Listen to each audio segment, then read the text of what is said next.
came back home to raise crops and, God willing, a family. So you want me to marry you then? I love you. Scotland. My land.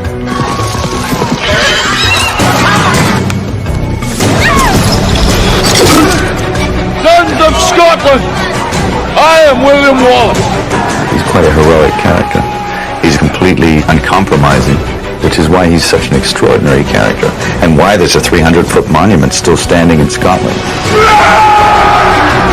This one will fight forever.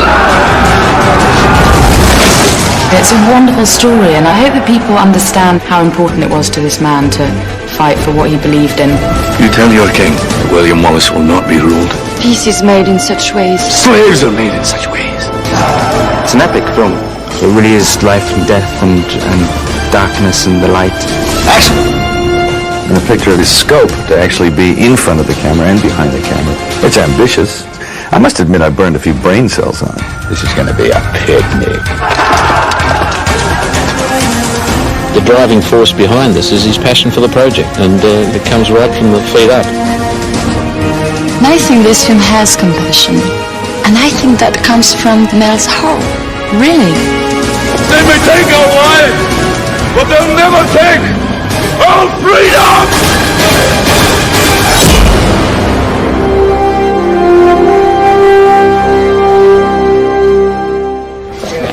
Stand by. Let's get our original positions, please. Here we go. Room. Sound speed! E-camera marker. Action! I want this Wallace's heart on a plate. Shift nervously from foot to foot, guys, in the background. Is he gonna send you? Look up to your commanding officer. Is he gonna send you? Eyeball him. What's going on? What are you waiting for? Lead down! I never was conscious of a point when I wanted to be an actor or a director or anything else. It just kind of happened.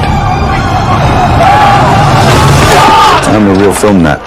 In the 60s, when I was growing up, I was mainly acquainted with film through television. And I like the big ones, you know. I like the big country, you know, that film, that Western.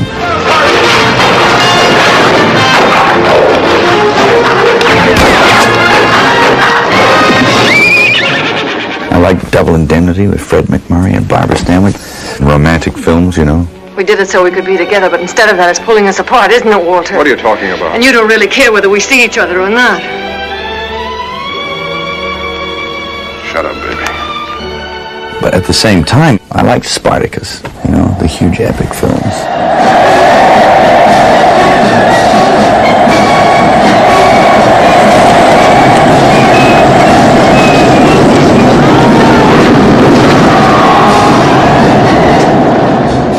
These films were great films, great films. You can still watch them and still get the same buzz off them. And it was the epic films that really inspired me to do Braveheart. Stand by. This is a little piece of cinema history. Rarely do you see this many people in the shop. The script was given to me on an acting basis, of course, but I felt like I had to tell the story all of a sudden because I kept reworking scenes in my head, you know. So that's a fairly good indication that you should probably direct it if you're building the images and sequences in your head. I am William Wallace. You've come to fight as free men, and free men you are. The script was a very haunting piece of work. It wasn't predictable, and just the sheer size of it, and it's just a funny corner of history that I'd never heard of before. It's based on a character called William Wallace, who did exist in the 13th century in Scotland. He was a commoner. He was also a patriot. And he was actually successful in defeating the English. Wallace was truly interested in liberty and loved his country, and he really just wanted to be free and wanted freedom for his fellows. But at the same time, he was kind of a savage. Because at the Battle of Stirling, he skinned the commanding officer on the other side and turned him into a belt. Probably a matching handbag and shoes too, but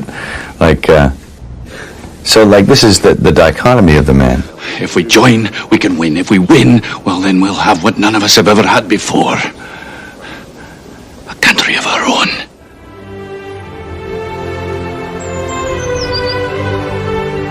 My wife and I were in Edinburgh, and we walked into the castle there and saw the statue of William Wallace. I thought, this is a Wallace, a famous Wallace, and I'd never heard of him. And I asked one of the guards there who he was, and he said, well, he's our greatest hero. And I began to read about him. But the actual facts of William Wallace's life, as established by historians, are minuscule. It's kind of sketchy, and you have to fill in. But luckily, there's also a lot of legend that surrounds the character. William Wallace is 7 feet tall. Wallace killed 50 men, 100 men. And if he were here, he'd consume the English with fireballs from his eyes and bolts of lightning from his arse. I am William Wallace. Those legends gave me a window into who the man truly was, how he had felt about his country, who he had loved, how he had loved.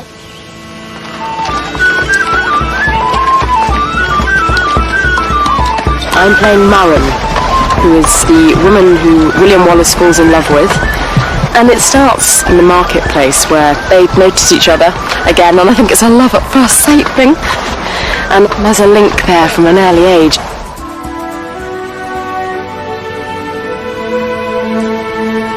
They knew each other when they were kids, and they had this kind of a spiritual bond early on. And then when he came back for her, and it was all meant to be. I love you. Always have.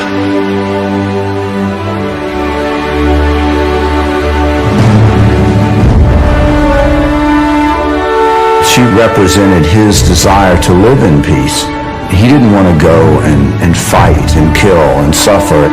He would have liked to have lived in peace, to have raised a family. And she was the thing that propelled him. He carried her with him always, whatever he did, wherever he went. I will love you my whole life. You and no other. Catherine McCormick hadn't done much before. I think she'd done a small film, and I just kind of got a vibe off her. I just liked her. She's a very likable person. She's beautiful. The character needed to be beautiful. She's a good actress, and she seemed just right for that part. Action. First day was very tense. I was, oh my God, big budget, huge budget. What do I do? But I'm working with Mel, who's, I thought, oh no, big superstar, but he's just the nicest guy, really down to earth. Cut. I find when I'm actually doing a scene with him, I don't get so much direction. We sort of feel things through a lot more, and he's great for ad-libbing and just letting you run with the script. It's a very human story about real people. There's real characters on the page, and it was my job to strive to make those characters even more real. So I was casting this thing for months, and I didn't read anyone. You know, people read people, and I don't think that that's any use. So what I used to do was just sit down and talk to them for 15 minutes, and you can tell. The trouble with Scotland is that it's full of Scots.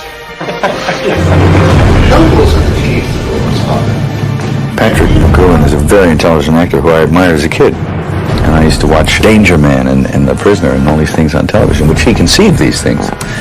So that I was really flattered when he agreed to do this. The archers are ready, sire.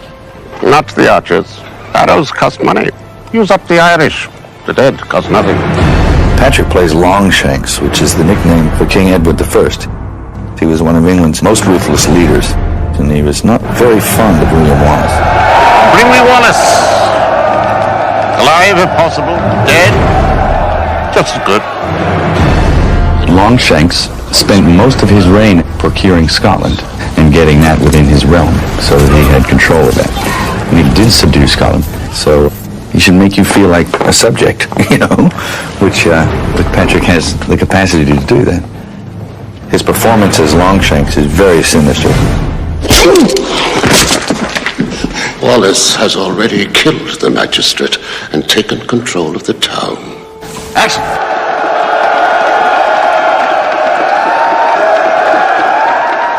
And a film of this size, coupled with the responsibilities of acting and the pressure of directing, it's a very demanding task.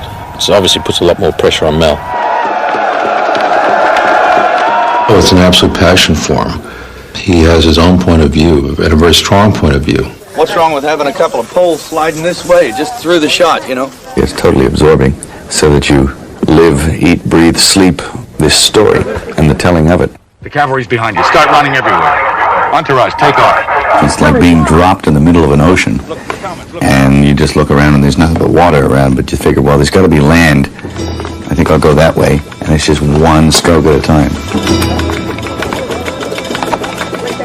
I had to get up earlier than everyone, really, because I had to get dolled up and ready for the task ahead. Okay, we're going to shoot. 5 feet.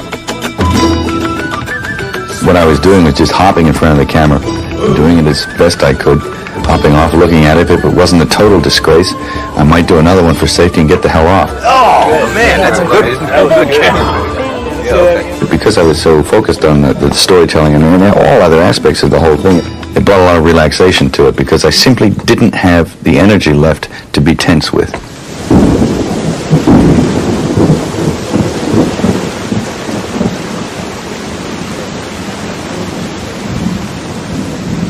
Scotland was very rainy. I mean, it rained almost constantly. Not the real teeming kind of rain, but the kind of rain that always drizzles and never stops. They had chosen to do the filming up near Inverness, and when the filming began, they discovered that it was one of the rainiest places, in fact, the rainiest spot in all of Europe. It's all a question of conditioning. We just decided to shoot. I just said, you can't worry about the weather. You just got to go for it. Otherwise, you'd never get it done if you stopped every time it rained. And so we just shot it. I got to get used to it anyway. Let's do it! Well, it was miserable. We had to do take after take after take after take.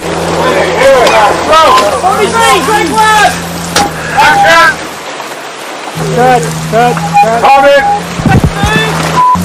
Hold it! Cut. Well, obviously the horse doesn't want to stay here, but... Hold it! I was getting phone calls, and they were telling me, oh, the conditions are just miserable. It looks absolutely gorgeous, but every step is an effort. Our noble saviors have arrived! I think it helped creatively on the film. The mud got all over everyone's clothes and on their faces, and it created a look that we would not have had if the weather didn't design it for us. It's primitive, man. There's dirt under their fingernails. As it would have been, you know. In the 13th century, I'm sure that the mortality rate was high, and anybody that managed to survive was of really hardy, strong stock. If the plague didn't get them, or if they weren't eaten by leprosy or some horrible thing, if you lived past the age of 30, you know, you were a Superman.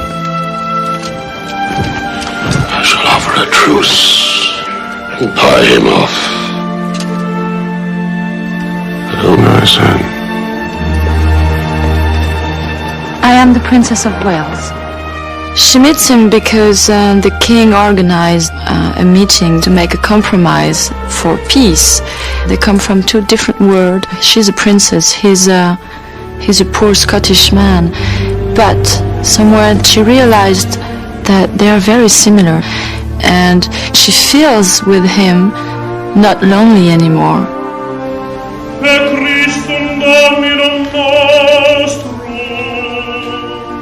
Longshanks selected the bride for his son, Edward II. He picked this beautiful woman who was brought to London to meet a man that she didn't know, who didn't know her. And there was truly nothing between the two of them. It's her big day because she's getting married. And we realize during the scene that her husband doesn't love her, and he probably loves someone else. And this someone else is just behind my back, and he's a young man.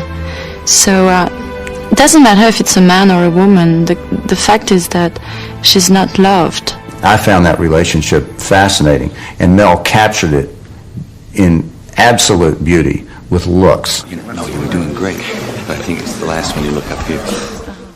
In their wedding, there's no dialogue at all.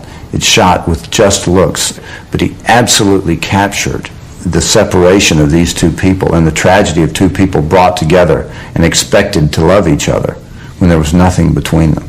Mark up. Action. Sophie has been in film since she was like a kid. She's very experienced and a big star in France. So she knows her way around a film set, and she knows what to do in front of the camera. Now, Sophie, peek out. She's regal. She's literally like a statue, a living statue. I mean, she's very statuesque. And I think comes off great in the film. Cut. Mel's a good director of actors because himself, he's a really, really good, excellent actor. That's my supposed sphere of expertise, you know, so I try and make it as comfortable for them as I can. And if they're comfortable, then they'll be more relaxed. And if they're more relaxed, I think you'll get better things from them. The best way to access any of this stuff is to, like, have fun with it. And the rest will follow. I mean, you just can't take it seriously. He's a grand lad, good sense of humour, bit of devilment in him, certainly. He's just good fun. I mean, you're there, and there's thousands of people all around, and you're the guy who's responsible for all this budget, all these people. You're too wide. It's all on your shoulders. So you might as well not get worried about it, because the minute you start doing that, you're going to get yourself into a knot. Now, you have achieved more than anyone ever dreamed. By fighting these odds, it looks like rage. And I'm Robert the Bruce in this film. He's sort of the head of the nobles, whom William Wallace comes to visit to basically try to get them on their side, to unite the country to beat the English. Well, there's no telling who'll be next. And it's an interesting character because he's kind of a bit of a lost soul. Maybe you. He wavers. Maybe me. He's constantly drawn to the darker aspects of compromise and wealth and preserving the castles and the lands which he has, along with all of the other wealthy people in that country. 217 to take one. Unite us. Unite us. Right. He did fight for the English. The nobility was famous for just switching sides. I mean, for whatever worked for them, they'd do it. See, there was no sense of that unity that Wallace had. They changed their loyalties like people change their underpants, you know. Those men who bled the ground red at Falkirk, they fought for William Wallace, and he fights for something that I've never had. And I took it from him when I betrayed him, and I saw it in his face on the battlefield. The dynamic between William Wallace and Robert the Bruce is one of the most exciting aspects to the whole story. In fact, it may be, in some ways, the true heart of the picture. Because William Wallace would rather shed every drop of his blood than yield an inch. But Robert the Bruce was more like I think most of us are. He was a man who wanted to do the right thing, but also tried to face the realities of life and make the compromises that were necessary. If you make enemies on both sides of the border, you'll end up dead. We all end up dead. It's just a question of how and why. One of the things that I knew that I wanted to do with this picture was to make it so that it moved all the time.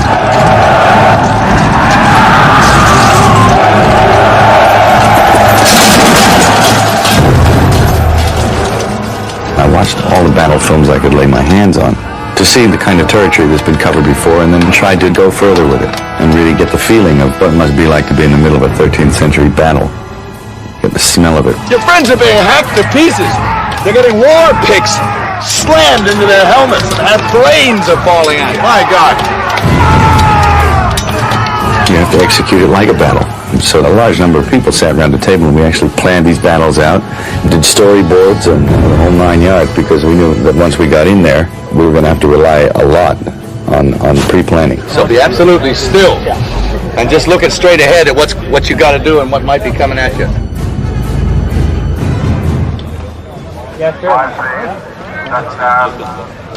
We recognised early that the secret to this was going to be getting some sort of disciplined assistance. We needed 1,600 disciplined extras, and the only place you're going to find them are in the army. Left to, that's the best. All the rest. We're using the FCA here in Ireland, which is their volunteer force, so we're blessed by using disciplined troops. We drew up a document known now as the battle plan, which is an interlocking tent system to accommodate 1,400 men, where they come in the morning in fatigues, and then, having gone through the system, come out in the other end as Scots. We were fortunate to have the Reserve Army, and they were divided into companies of 50. But it was an incredible system. They'd start in the wardrobe tent and put on their battle gear. Then they moved on to makeup. Get your sunscreen on, then get your dirt on. Let's go. And we put war paint on them, and then they'd smear themselves with dirt and mud to make them look like real savages. Rub it well in, backs of your legs, backs of your necks. Do your ears, check the guy out next door. And then finally we'd march them down to the armory where we had thousands of battle toys for them to pick from. Come on guys, it's not a shop, just pick one up and go. There were some days there when there were over 2,000 people involved and with but one purpose, with but, one vision, which is, it's kind of cool to have all those people working for that one shot. There's 1,000 bare asses. That's got to be in the Guinness Book of Records, the most bare asses on screen in one shot. I don't think I've ever seen that before. And that is accurate. The Scots, they used to lift their kilts and flash the other side. They used to freak the other side out. No point resisting. You're outnumbered and trapped. Now where's Wallace? The military brilliance and innovative spirit of William Wallace is one thing that certainly comes through in the film. He was inventive. He was a genius of military strategy. He was an instinctive battlefield commander. And it's fascinating to look at a man who is able to pick up a sword and stand his ground on the battlefield.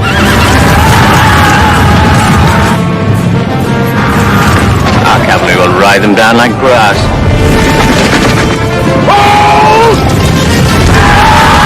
Wallace was the first person to really stand up against these horse chargers with the use of the schiltrum, which is like a lot of sharpened wooden stakes.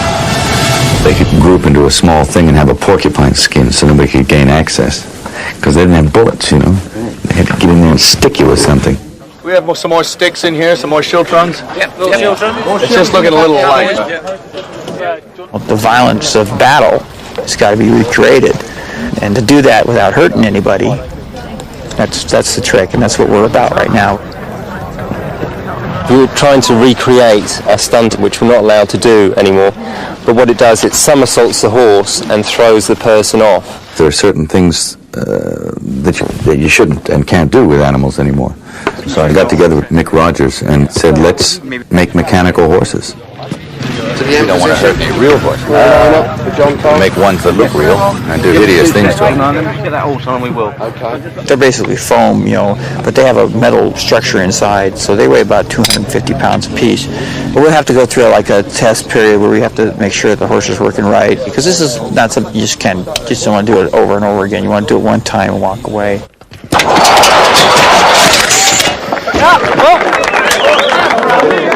Get ready to shoot, Alright, the track is now live, so keep off the track. Stay off the tracks.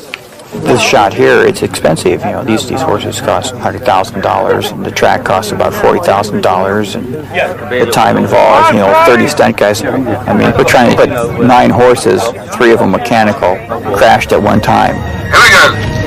And roll. It's great. I don't think anyone's ever done that before.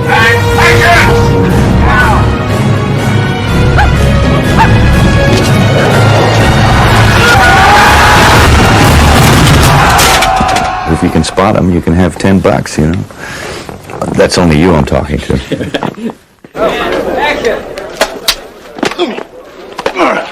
When you're doing battles, you have to have the choreography of the hand-to-hand stuff planned and blocked. Bang! Bang! It's interesting because they use primitive weaponry. The axe, yours for the axing. Just quite impressive. Just a big chopper. Oh, that's some piece of work. Deep injuries, mainly impact implements. The hammer, the Common Garden mallet. There's the chain with the ball and chain. Just a 360-degree impact instrument. I invented this myself, and it's just like to wear over the forearm as a protection from things that fly up. And I said, while you're at it, hey, stick some arrowheads in it so I can jag people with it and stuff.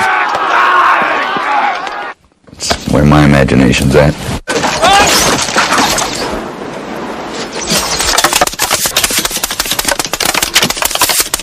cut it. We got some great toys now that people from the past didn't have. You know, Kubrick, when he did Spartacus, didn't have the toys that we have now. You load the arrow machines up with rubber arrows, and it's like a bank of mortars all lined up on the back of a truck, hook up to an air cylinder, and you just like pull the plug and it goes, and everything just goes.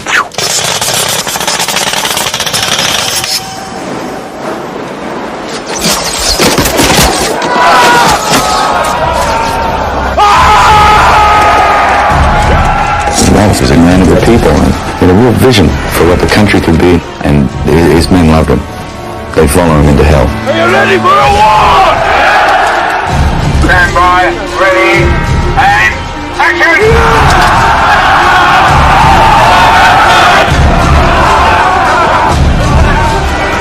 We spent 6 weeks in that Battle of Sterling.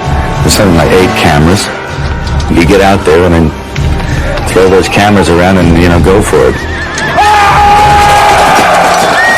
The haunting thing for me out here on these fields of Ireland right now is that when I look at Mel Gibson, I think this is precisely what it felt like on the day of the battle. And I think when we see Mel Gibson on the screen, we're going to see William Wallace. I love it. I can't really work on something unless I'm, enthusiastic and proud of it.